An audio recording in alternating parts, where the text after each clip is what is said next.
Əməkdar artist Elza Seyidcahan istedadlı bəstəkardır, istedadlı müğənnidir. Qeyri-adi təqdimatları ilə həmişə cəmiyyətin diqqətini cəlb edir.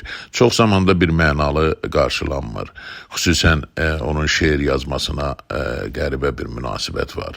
Laçın şəhəri günündə Elza Seyidcahan növbəti layihəsini təqdim etdi. Nəbi Xəzrinin Dəniz kimi şeirinə bəstələdiyi mahnı və bunu həssas qrupdan olan uşaqlarla birgə ifa etməsi və həssas qrupdan olan uşaqlar ifanın sonunda da hər biri Laçın şəhər günü münasibətindən çox həssas təbriklər etdilər.